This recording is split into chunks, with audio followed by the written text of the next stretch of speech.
The Boston Celtics are currently ninth in the Eastern Conference with a below 500 record, 15 and 17 so far this season. It's been very, very poor, especially for a team that made the Eastern Conference Finals last year. So, where has it all gone wrong for the Boston Celtics? And can they, revive this season and save it and make it a successful season somehow? I don't know. We'll get into that in this video. But first things first, welcome back to the channel, guys. Thanks for watching. Make sure to like the video and subscribe if you're new. And all I said, let's get into the video. So as I said, the Boston Celtics, they are the ninth seed in the Eastern Conference, which is very, very disappointing for them. They're much better than that, especially for a team that made the Eastern Conference Finals last year. Now the Celtics, with a 15 and 17 record, they're on a 3-game losing streak as this video is being recorded.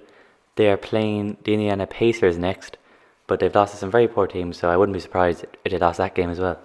Now the Celtics, as I said, on a 3-game losing streak, but in their last 22 games, their record is 7 and 15. They have lost to some very, very poor teams in that run as well, including the Wizards and the Pistons. Pistons are one of the worst. Pistons and Wizards are one of the worst teams in the NBA. But in the last 22, 7 and 15 is their record. That's not good enough for a title contender, as the Celtics would say they are. So one of the biggest problems Celtics have is they're over relying on their two all-stars, Jason Tatum and Jaylen Brown. Now, if either one of those two are having an off night, scoring or shooting the ball, they're not going to win because they're too over reliant on those two players.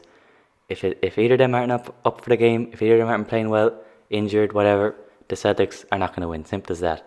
Those two, when they're playing well, top 3 duos in the league, in my opinion. They're up there with AD and LeBron and maybe Kawhi and Paul George. They're up there, top 3, top 4 NBA duos in the league, in my opinion. They're unbelievable when they're out in form. And Jaylen Brown, I think, got his first All-Star appearance this season, which is great for him. He's been balling out. So you can't put the blame on them, but you have to put it on the rest of the squad. Now, where's it gone wrong? They've had injuries, and they've had COVID. There's been lots of problems in that point of view. First of all, Jason Tatum has missed games with COVID, and he's also said even though he's recovered from COVID, he's still feeling the effects from it. And for a young guy like him, 22. It's concerning, of course, if he's still feeling the effects, but he is. He said it, and he had it. So that's one problem, when your best player is out missing for a few games and still not fully fit, that's one reason why you might drop some games. Another reason is Kemba Walker. He's meant to be their third star, their point guard. Kemba is in the prime of his career right now. He had a knee injury to start the season, missed a load of games at the start, and he hasn't fully recovered from that knee injury, in my opinion. He's not playing anywhere near his old self. Even last year he's playing much better than this. This year so far, Kemba Walker, he's averaging 17.3 points per game, 3.6 rebounds a game, and 4.1 assists a game, on 37.5% shooting from the field and 34.9% shooting from 3. He's missing some clutch shots. Remember the Lakers game specifically, he missed a game winner there. Kemba's really struggling, and if Kemba's on form with Jason Tatum and Jaylen Brown, that's why the Celtics are like a legit challenger for the East and even for the NBA. But when Kemba Walker isn't playing well, it's over-reliant on Tatum and Brown, and then that's how they drop so much games. If either one of those two, as I said, aren't up for it, they're not going to win. Now another player, Marcus Smart, a massive player in the defensive end, he's been missing since the Lakers game with a calf problem, and that Lakers game was at the end of January, so he's been out for a good few games now at this stage. So they've really missed him a lot, especially on the defensive end. But, there's more problems than just injuries and COVID. Now, who do you blame, though? There's two people being mentioned, for the blame. You got Brad Stevens and you got Danny Ainge. Now, I think more blame would go to Danny Ainge. But Brad Stevens, the coach, he has to get some of the blame as well. Last year, even though he got the Celtics to a conference finals, he only used an 8-man rotation. And he lost Gordon Hayward in the off-season. So he doesn't use big rotations. And, you have to give him some of the blame for this. He picks the players to go out there. Now, he hasn't been given all the players. He needs a centre badly.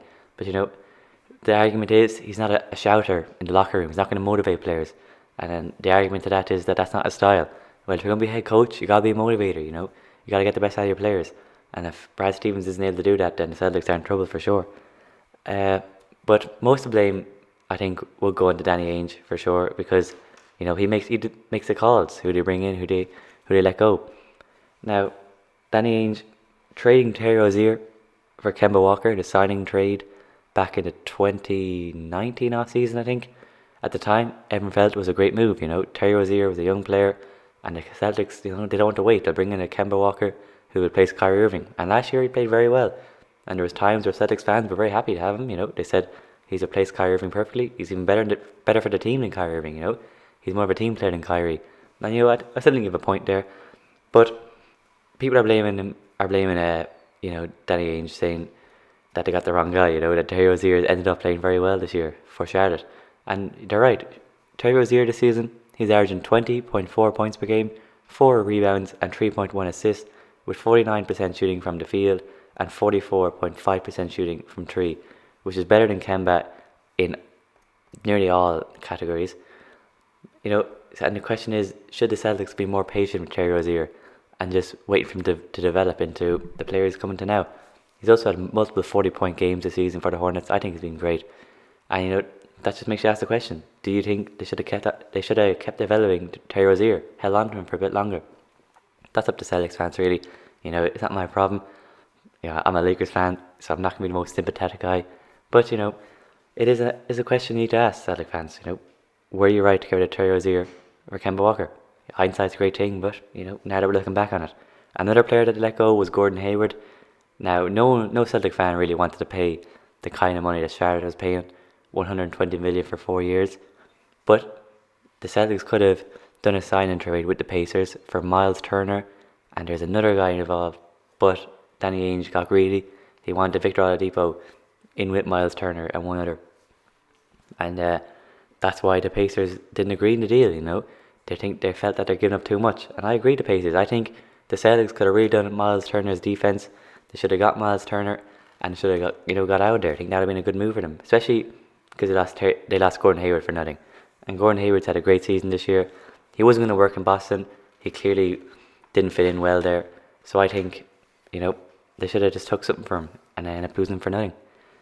But how can the Celtics save the season? Well, they got trades, obviously, and buyout. They do have a trade exception of $28.5 million after they lost Gordon Hayward. So they have money to, they have a bit of wiggle room to get some players in, or one great player in. Now, a position they need, and a position Danny Ainge has even said they need, is a centre that can shoot the ball. So, the rumours going around at the moment, the more likely rumours, I'm seeing Al Horford returning, which I don't know how you feel about that, Celtics fans. he's 34, 35 at this stage. This year, he's having a better season with OKC this year, for sure. He's, especially after early poor season with the Sixers last year, he's averaging 14.5 points per game, 7 rebounds, shooting 45% from from the field, and 38% from 3. So, still above league average 3-point shooting. But, he is old, he's lost his mobility a bit. He can't shoot the ball, he has a presence in the defensive end. I think, for the rest of the season, as a stopgap, maybe. But do you really want to be going back to Al Horford, who you let go 2 years ago, and people were agreeing with you for letting him go, that he's pretty much finished? I don't know. Another guy being linked is Thaddeus Young. He's 32 with the Chicago Bulls. He's averaging 11.7 points per game, 6 rebounds. 32-year-old veteran, as I said. But would Thaddeus Young make you, a finals team? Because the Celtics team, the next step, they got to Eastern Conference Finals last year. Next step is an NBA Finals. Does bringing in Thaddeus Young really bring into the NBA Finals? I don't think so.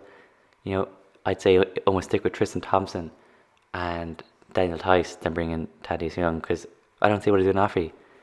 Dream scenario, you got people like Nikola Vucevic, who was linked with you at the start, but Vucevic, the Magic actually said they're not going to get rid of him, not going to trade him. I don't know why. They're not in playoff contention. He's 30 years old. I'd say get something from him while you can.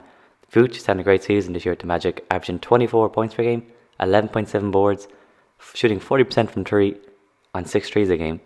He's a great scorer. He take the scoring load off Jason Tatum and Jaylen Brown, who I forgot to mention actually. Jason Tatum, he's averaging 26 points per game on 44% shooting from the field and 38.5% shooting from 3, while Jaylen Brown is averaging 25 points per game, 5.6 boards, 40% shooting from 3 and 50% shooting from the field. So as I said, they're having great seasons, both of them.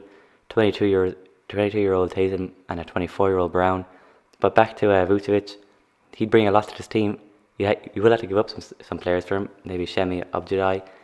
I definitely pronounced that one wrong, but he would have. The Magic don't seem to want to trade him, so that's up to them. But Vucevic, his defense is poor, so he's not the perfect solution anyway. Another player, as a dream scenario, maybe John Collins from the Atlanta Hawks. You bring him in as a 1-year rental. He's a free agent this offseason. He probably wants to max.